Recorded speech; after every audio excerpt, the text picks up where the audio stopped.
تم نے کیا کیا؟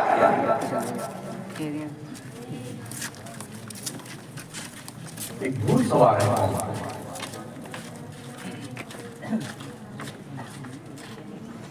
آپ کے پاس مان لیجیے بہت بڑا بنگلہ ہے، اس میں کم سے کم 100 کمرے ہیں، شاندار سسجت، تو کیا آپ ایسا کرتے ہیں کہ آدھا گھنٹہ اس کمرے میں سوئیں، پھر آدھا گھنٹہ اس کمرے میں سوئیں، پھر آدھا گھنٹہ اس کمرے میں، پوری رات ہر آدھے گھنٹے پہ کمرہ بدلتے رہیں؟ ایسا کرتے ہیں آپ؟ ایک ہی کمرے میں آپ سوئیں گے، ایک ہی بیڈ پہ آپ سوئیں گے، بقیہ سارے کمرے میں آپ جا کر کے اسے فیض نہیں پہنچائیں گے؟ ایسا بھی نہیں ہے۔ اگر آپ کے پاس بہت سارے کپڑے ہیں، 50 جوڑے 100 جوڑے کپڑے آپ کے پاس میں ہے نا، تو ایسا بھی نہیں ہے کہ ہر آدھے گھنٹے پہ آپ کپڑا چینج کریں۔ دنیا کے نقشے پہ ایک ہی شخص کو میں نے دیکھا بھی اور پڑھا بھی اور سنا بھی، بہت کپڑا بدلتا ہے۔ کیا ایسا کرتے ہیں آپ کہ ہر آدھے گھنٹے میں کپڑا چینج کریں؟ ابھی پینٹ ٹی شرٹ پہنا ہے تو اب جو ہے صفائی سوٹ پہنیں گے آدھے گھنٹے بعد میں، پھر اس کے بعد وہ لال والا پہنیں گے، پھر پیلا والا پہنیں گے، پھر کالا والا آدھے گھنٹے میں۔ ایسا کرتے ہیں؟ نہیں کرتے ہیں نا۔ آپ کے پاس 25 گاڑیاں ہیں، BMW ہے، سفاری ہے، یعنی کیا کیا ہے، تو کیا ایسا کرتے ہیں کہ آدھے گھنٹہ کا سفر اس گاڑی میں کریں گے، یہاں سے ٹانڈا سے بس خالی تک جائیں گے، اس گاڑی سے بس خالی سے جائیں گے اکبرپور تک، دوسری والی گاڑی سے اکبرپور سے جائیں گے ادھر فیض آباد اکٹی سے؟ ایسا کرتے ہیں آپ؟ ایسا بھی نہیں کرتے۔ کھانا ایک لیمیٹڈ حساب سے آپ کھائیں گے، ایسا نہیں ہے کہ سب ٹھوس کے بھر لیجیے توند میں۔ اس کا بھی ایک سسٹم ہے، اس سے زیادہ آپ کھا نہیں سکتے ہیں، اس لیے کہ آپ کا ڈائجسٹو سسٹم جواب دے دے گا، اور جب تھوڑی بھی روٹی زیادہ ہو جائے گا تو توند پہ کیوں کرتے گئے؟ غلط کہہ رہا ہوں؟ ایک سسٹم کیوں نہیں بناتے ہیں یار؟ ایک نظام کیوں نہیں سیٹ کرتے ہیں؟ پورے رمضان میں مسلمانوں نے اتنا کھایا ہے، لگتا ہے یہ کھانے کے لیے بیٹے پیدا ہو گیا۔ دن بھر روزہ، رات بھر کھانا، رات بھر چکن چلی، چکن کرسپی، اور نام بھی کم وقتوں میں یاد گیا۔ پوری رات کھانا، کتنا ہاضمہ مضبوط ہے لوگ۔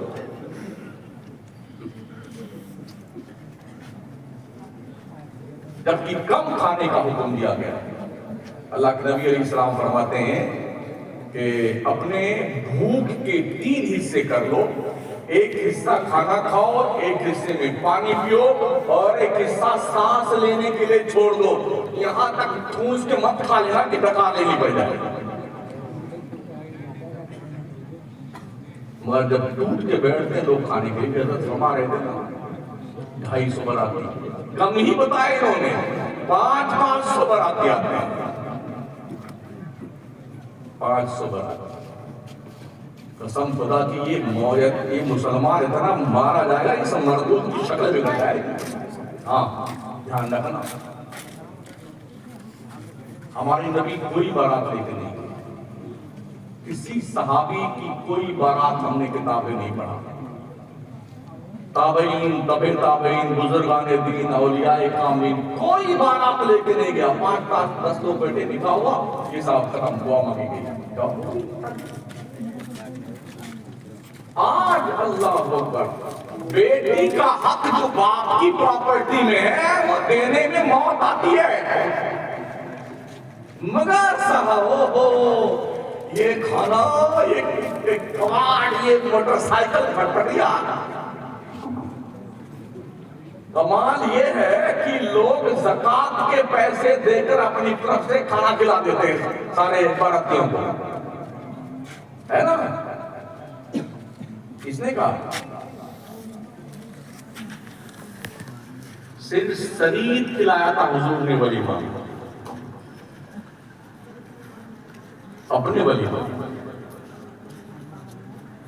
10-5 لوگ، اور یہی حضور نے فرمایا ہے کہ اپنے گھر جا کے ولیمہ کر لو، چاہے 2-5 دوستوں ہی کی دعوت کر لینا، بس ختم۔ مگر پورا خاندان جب تک جٹے نہیں، ہنگامہ بپا نہ ہو، تب تک پتا چلے کیسے یہ سدیا لے رکھ رہے ہیں۔ اترایا مت کرو، اللہ کو اترانے والے بندے پسند نہیں ہیں۔ ہاں، حد سے تجاوز مت کرو۔ جو حد سے تجاوز کرتا ہے نا، ان اللہ لا یحب المعتدین، حد سے تجاوز کرنے والوں کو اللہ پسند نہیں کرتا ہے۔ ہم انسان ہیں، مسلمان ہیں، ہمارے ہاتھ میں شریعت کی زنجیر، پیروں میں شریعت کی بیڑیاں ہیں، آنکھوں پہ شریعت کا پہرا ہے، زبان پہ شریعت کی لگام ہے، سوچ پر شریعت کا پہرا ہے، سماعت پر شریعت کی باؤنڈری لگی ہوئی ہے۔ پھر ہم آوارہ گردی کیوں کر رہے ہیں؟ اب ایک خوبصورت بہترین قسم کا ایک بھارتی ناگرک بھی ہونا چاہیے اور ایک بہترین قسم کا مسلمان بھی ہونا چاہیے۔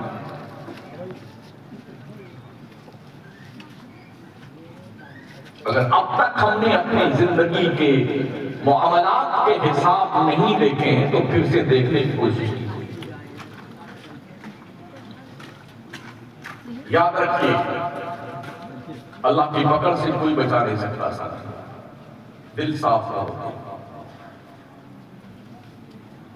میرے کریم آقا صلی اللہ تعالی علیہ وسلم نے اپنی امت کے لیے اتنا آنسو بہایا ہے، حتیٰ تورمت قدمہ، دونوں پیر میں سوجن آ جاتی تھی، کھڑے کھڑے عبادت کرتے کرتے، ربی حبلی امتی، ربی حبلی امتی، ربی حبلی امتی، اللہ میری امت کو میرے حوالے کر دے، میری امت کو بخش دے، میری امت۔ ارے وہ پاپیو، اس نبی نے پوری رات کیا پوری زندگی رو کر تمہاری بخشش کی دعائیں کی ہیں، ان کے دل کو تم ٹھیس پہنچاتے ہو، گالیاں دے کر کے، چغلیاں کر کے، غیبتیں کر کے، نمازیں چھوڑ کر کے، حرام خوری کر کے، بے ایمانی کر کے، ڈکیتی کر کے، لوٹ کھسوٹ کر کے، آئی پی ایل کے میچ پر سٹے لگا کر کے، بے شرمو، راتوں رات تم جوئے کھیل کر کے لکھپتی بننا چاہتے ہو۔ کچھ کیرم بورڈ پہ جوئے کھیلتے ہیں، کچھ تاش کے پتے پہ جوئے کھیلتے ہیں، کچھ آئی پی ایل پہ سٹے لگا رہے ہیں کہ ایک رات میں کروڑپتی بن جائے۔ یہ سب حرام کام ہے، حرام کام۔ اگر تم نے حرام کام نہیں چھوڑے تو اللہ کو کوئی پرواہ نہیں ہے کہ تمہیں کون کاٹتا ہے اور کون جلاتا ہے۔ اللہ بے نیاز ہے۔ کیوں دعائیں قبول نہیں ہوتی ہماری بات کی؟ کیوں 80 سال سے فلسطین چل رہا ہے، کسی کی دعا قبول نہیں ہوتی؟ کیوں؟ ہے نا کہیں فالٹ؟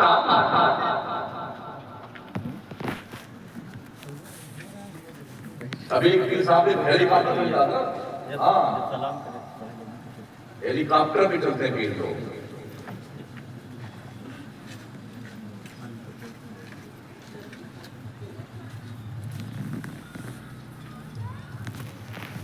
اس لیے میرے ساتھیوں، دوستوں، بزرگوں، اس سے پہلے کہ موت آئے کچھ کر کے موت۔ تکبر کرنے والوں کو اللہ پسند نہیں کرنے والا۔ اللہ فرماتا لا تمشی فی الارض مرحا انک لن تخرق الارض ولن تبلغ الجبال طولا۔ زمین پر آ کرتے ہوئے مت چلو، نہ تم زمین کو پھاڑ سکتے ہو، نہ پہاڑ کے برابر ہو سکتے بلندی میں۔ اپنی اوقات دیکھ کے چلا کرو اور عاجز بندے بن کر چلا کرو۔ من تواضع للہ رفعہ اللہ، میرے پیغمبر فرماتے ہیں جو اللہ کے لیے عاجزی کرتا اللہ اس کا رتبہ بلند کرتا ہے۔ سبحان اللہ، عاجزی کی۔ بیسلری کا پانی پلانا کوئی فرض واجب نہیں بنا تمہوں کو۔ زکوٰۃ کا مسئلہ سن لو پہلے۔ زکوٰۃ کے مصارف کتنے ہیں پہلے یہ سن لو، کن پر زکوٰۃ خرچ کی جائے۔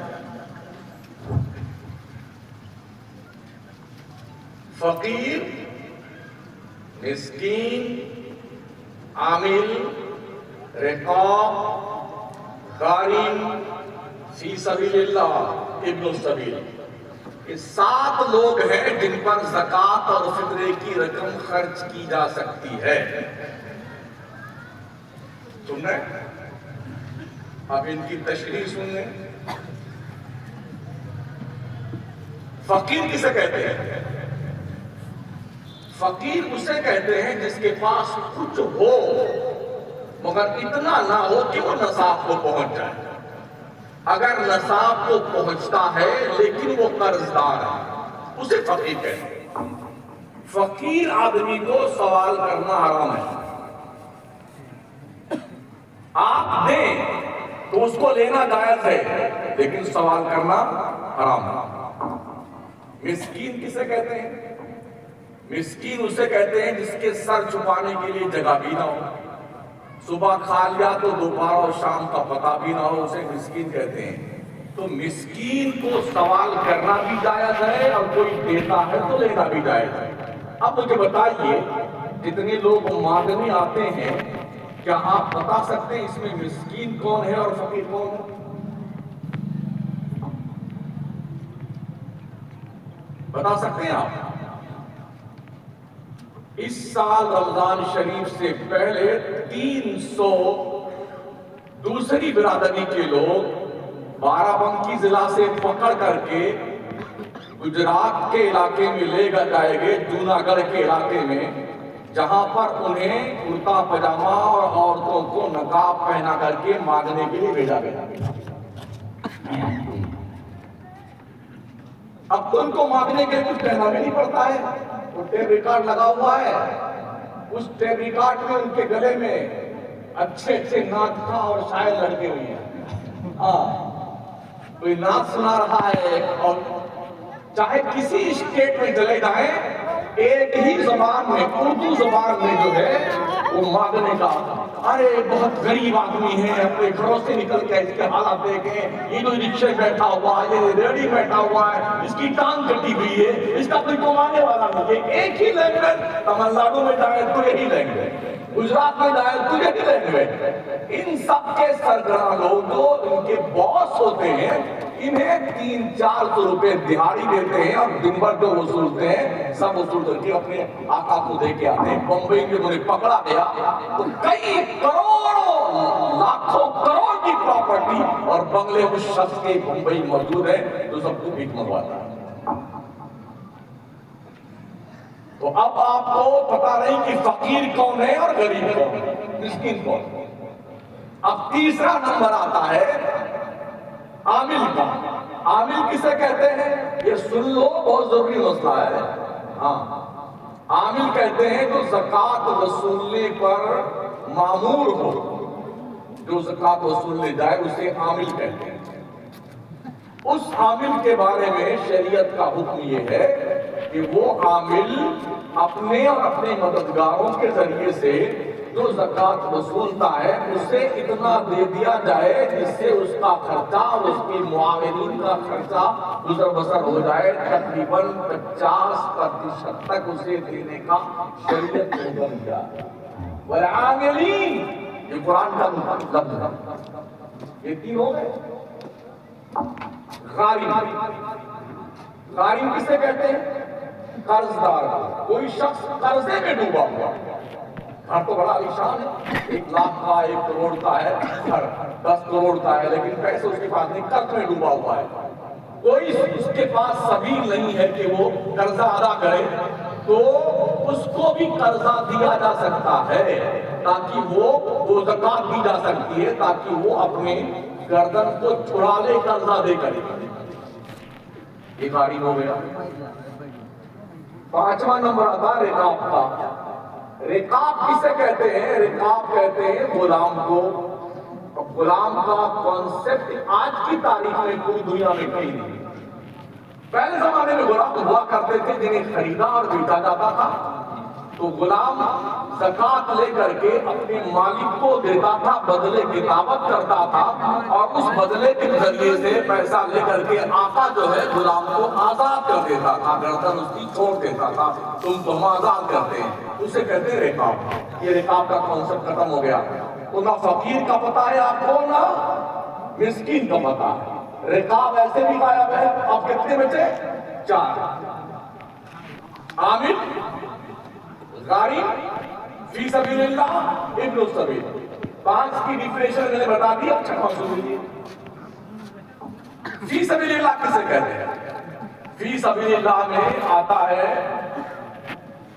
مدرسے کے بچے بھی آتے ہیں، آپ کے بھائی ہوتے ہیں جو حقدار ہیں، ذوی القربیٰ، آپ کی بہنیں ہیں، آپ کا ماموں ہے، آپ کی خالہ ہے، چچا ہے آپ کا، چاچی ہے آپ کی، آپ ان کو بھی اگر حقدار ہیں نا تو ان کو بھی زکات دیا کیجیے۔ لیکن لوگ کیوں نہیں دیتے ہیں؟ ارے اس کو دے دیں گے تو کہیں مالدار نہ ہو جائے، ہے نا، کہیں مالدار نہ ہو جائے۔ شریعت نے یہاں پر یہ باضابطہ طور پر ہمیں اور آپ کو حکم دیا ہے، اگر آپ کا بھائی سگا، آپ کی سگی بہن، آپ کا چچا، آپ کا ماموں، قریبی رشتہ دار وہ حقدار ہے، لیکن ظاہر سی بات ہے وہ زکات کہہ کر کے آپ دیں گے تو وہ زکات لے گا نہیں، غیرت تو اس کی بھی ہے نا، وہ زکات نہیں لے گا۔ تو شریعت نے یہ مسئلہ بتایا ہے، انہیں عید کا تحفہ کہہ کر دے دو ان کے بچوں کو، ان کو تمہیں ڈبل ثواب دیا جائے گا، اس کی عزت نفس بچانے کا بھی اور زکات دینے کا بھی ڈبل ثواب۔ ہم کیوں نہیں دیتے؟ ہم جس کی اولاد میں سے ہیں اور جو ہماری نسل سے ہیں، ہم انہیں زکات نہیں دے سکتے۔ ہم اپنے ابا کو، اماں کو، دادا کو، دادی کو، نانا کو، نانی کو زکات نہیں دے سکتے، اپنے بیٹے کو، بیٹی کو، نواسا کو، نواسی کو، پوتا کو، پوتی کو، لاش تک ہم زکات نہیں دے سکتے۔ شوہر اپنی بیوی کو نہیں دے سکتا، بیوی اپنے شوہر کو نہیں دے سکتی۔ شریعت نے بڑی آسانی کے ساتھ یہ معاملہ سمجھایا ہے، مگر ہم ہیں تو سمجھنے کو تیار نہیں۔ بولو یہ مدرسہ والے تو یتیموں کا حق کھا رہے ہیں، بولنے سے پہلے سوچ لیا کرو بک کیا رہے ہو۔ جس دن مدرسے بند ہو گئے نا، تمہارا جنازہ پڑھانے والا کوئی نہیں ملے گا، یہ دھیان رکھنا۔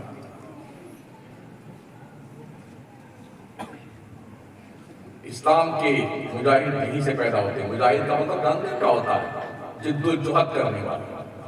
اس دیش کو آزاد کروانے میں سب سے پہلی صف میں جو کھڑے تھے لوگ وہ سب عالم تھے۔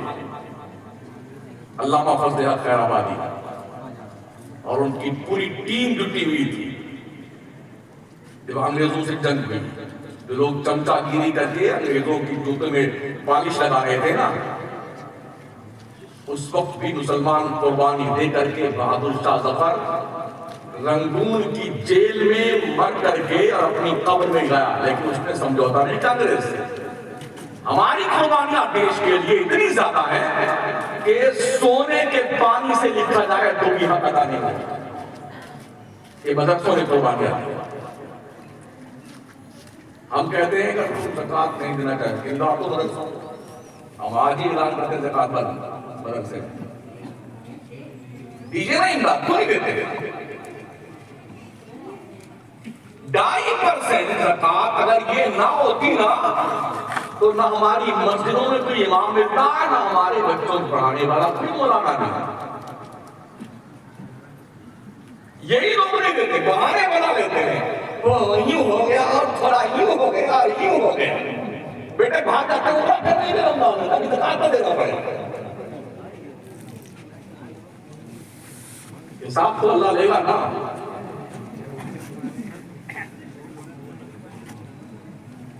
پیارے آقا صلی اللہ علیہ وسلم کے پیارے دیوانوں، دماغ صاف کیجیے، دل صاف کیجیے، ذہن صاف کیجیے۔